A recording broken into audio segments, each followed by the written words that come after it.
नमस्कार दोस्तों, कैसे हैं आप सब लोग। उम्मीद करती हूँ अच्छे होंगे। मैं भी यहाँ बिल्कुल ठीक हूँ। चलिए आज की गपशप की शुरुआत करती हूँ। जैसे कि मैंने अपनी जर्नी के बारे में आप लोगों को बताया था पिछली वीडियो में, तो उसी जर्नी को आगे कंटिन्यू करते हुए आज की गपशप की शुरुआत करती हूँ। तो जैसे कि मैंने बताया था कि हस्बैंड पहली बार 9 महीने की छुट्टी 9 महीने की ड्यूटी के बाद 3 महीने छुट्टी आए थे, उसके बाद फिर चले गए थे। तो यूँ ही सिलसिला चलता रहा। 9 महीने जाना 3 महीने आना, 9 महीने जाना 3 महीने आना। और उस बीच जैसे कि बताया था कि कुछ भी नहीं था घर में, सामान सब कुछ जोड़ा, कंडीशन मतलब ठीक ठाक चल गई थी, सही हो गया था, सब कुछ ठीक चल रहा था। तो उसके बाद सन 2019 में मेरा दूसरा बेटा हुआ। तो उस समय भी वही हुआ था, हस्बैंड साथ में नहीं थे। बड़े लड़के के तो टाइम पे नामकरण में भी तब भी आए थे, पर छोटे के उसमें नामकरण में भी वो नहीं थे। जब मेरा छोटा लड़का नवंबर में हुआ था और मेरे हस्बैंड जून में आए थे, तो वही 5-6 महीने का जब हुआ था तब उन्होंने अपने बेटे को देखा। तब तो खैर फिर आदत बन गई थी, चलो ऐसे ही रहना है, अकेले रहना है, पैसे पेट के लिए गुजारा तो करना ही है, कैसे मतलब मन मना लिया था। दूसरी बार उतना नहीं लगा जितनी बार पहले लगा था। लगता तो है, खैर ऐसा तो नहीं है कि नहीं लगता है। हर लेडीज़ को होता है कि जिस समय वो प्रेग्नेंट हो तो थोड़ा साथ में आदमी हो, पति हो, कितनी बातें होती है, कितनी चीज़ें शेयर करनी होती है, या बच्चों की छोटी छोटी हरकतें होती है जिसे लगता है कि हाँ ये भी होते तो साथ में देखते। हर चीज़ होता है, बहुत चीज़ें होती है, जैसे त्योहार है, कुछ है, तो उस समय अजीब तो लगता ही है अकेले। बट ये है कि इंसान ही है, होता ही है, इंसान कंडीशन के मुताबिक अपने आप को एडजस्ट कर लेता है। तो हमने भी वही किया। तो उसके बाद सन 2019 में मेरा छोटा बेटा हुआ। तो उसके तुरंत बाद कोरोना हो गया था। तो उस समय फिर कंडीशन बिगड़ी तो नहीं, खैर ऐसा तो नहीं बोलूँगी मैं बिगड़ी। फिर हस्बैंड मेरे नवंबर दिसंबर से कोरोना स्टार्ट हो गया था। जून में मेरे हस्बैंड घर आए थे। उस बीच फिर मेरे हस्बैंड 2 साल घर पे बैठे। 2 साल की जर्नी में आप लोगों को बताऊंगी कि खैर कोरोना काल एक ऐसा टाइम था सबके लिए, हमारे लिए नहीं, सबके लिए काफ़ी दुख भरा टाइम था, काफ़ी स्ट्रगल का टाइम था, बहुत कुछ था।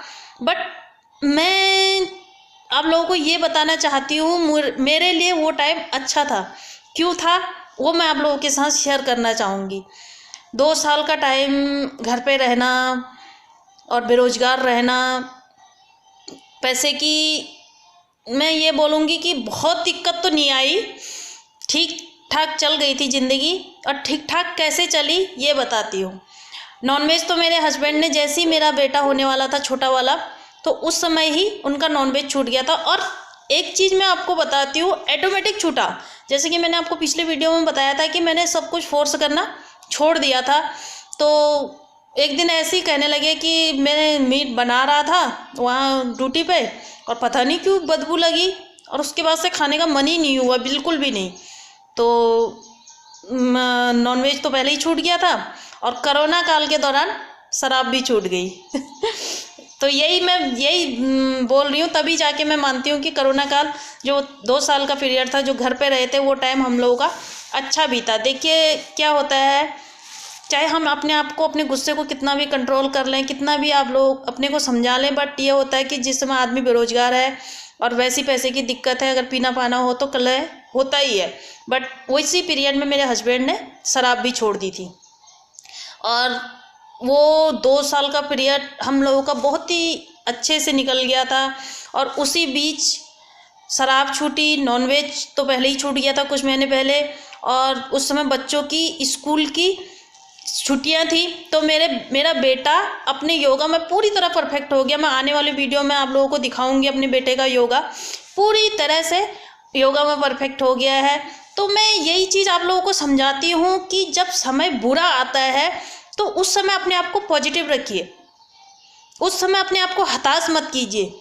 अगर आप अपने आप को हताश करना उस समय शुरू कर दोगे तो एक प्रॉब्लम के साथ 50 प्रॉब्लम आएगी। अगर हम लोग भी सपोज मान लीजिए, हम लोग भी सोचते हैं अरे 2 साल कैसे घर पे रहेंगे, क्या होगा, कैसे होगा, तो ऐसा सोचते तो पहली बात तो मेरे हस्बैंड की शराब ही नहीं छूटती, टेंशन में और ज़्यादा पीते।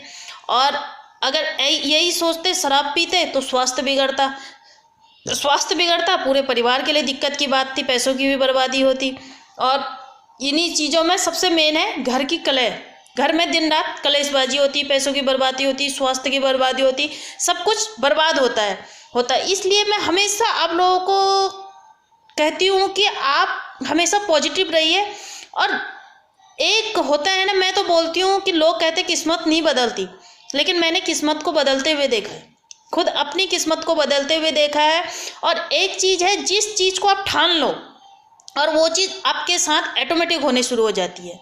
मैंने होते हुए भी देखी। मैंने जैसे कि बताया था कि मेरे को फर्स्ट साल तो मतलब इतना झगड़ा हो गया था इसी शराब और नॉनवेज के कारण, लेकिन उसके बाद सिर्फ पॉजिटिव रही मैं और एक विश्वास बनाए रखा, नहीं एक दिन छूट जाएगी। और अपने हस्बैंड को मैंने मोटिवेट किया हर चीज़, ये चीज़ को लेके नहीं कि शराब छोड़ दो, नॉन, हर चीज़ देख के हम ऐसा करेंगे तो ऐसा हो जाएगा, हम एक दिन हम सब कुछ सेटल हो जाएंगे, हमारे बच्चे अच्छे होंगे, हमारे बच्चे कामयाब होंगे, हम अपने बच्चों के लिए ये करेंगे।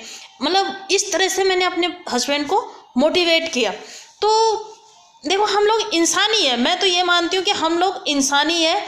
अगर इंसान को अब 4 बातें प्यार से समझाते हो, मोटिवेट करते हो, तो एक न एक दिन इंसान ज़रूर सुनता है आपकी बातें और लगता है कि हाँ सही तो है यार, हम लोग ऐसे सेटल हो जाएंगे तो अच्छा तो होगा, ऐसा होगा। तो इस तरह से कभी भी ऐसी सिचुएशन आए, कुछ आए, तो उसमें निराश मत होइए, एक विश्वास बनाए रखिए, एक अपनी हिम्मत मत हारिए, अपनी हिम्मत बनाए रखिए, हमेशा पॉजिटिव रहिए, कभी भी उल्टा मत सोचिए। और मेन चीज़ ये है कि हम लोग अपने अंदर की कमियों को नहीं ढूंढते। कभी कभी क्या होता है, प्रॉब्लम तो छोटी सी होती है, लेकिन हम लोग उसको इतना ज़्यादा खींच लेते हैं कि जैसे बहुत बड़ी हो गई है प्रॉब्लम और इसका कोई सल्यूशन ही नहीं है। सिर्फ अपने चिड़चिड़ाहट में, अपने गुस्से के कारण हम उस प्रॉब्लम को बहुत ज़्यादा बना देते हैं और एक प्रॉब्लम के कारण बहुत सारी चीज़ों को बिगाड़ देते हैं। प्लीज़ ऐसा मत करिए, थोड़ा धैर्य रखिए, सब्र रखिए, एक समझदारी दिखाइए। कहाँ तुमसे कमी हो रही है, एक हस्बैंड के साथ ही नहीं, मैं तो कहती हूँ बच्चों के साथ भी। अगर बच्चे बात नहीं सुन रहे हैं, समझ नहीं रहे हैं, तो ये सोचिए कि हमसे कहाँ पे कमी रह गई है, क्यों ऐसा हो रहा है।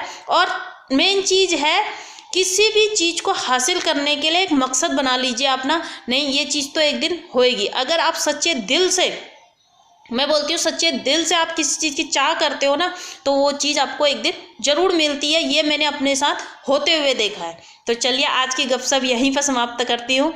अगर आपको मेरी गपशप अच्छी लगती हो तो मेरे चैनल को लाइक कीजिए, शेयर कीजिए और कमेंट कीजिए। Thank you so much, bye.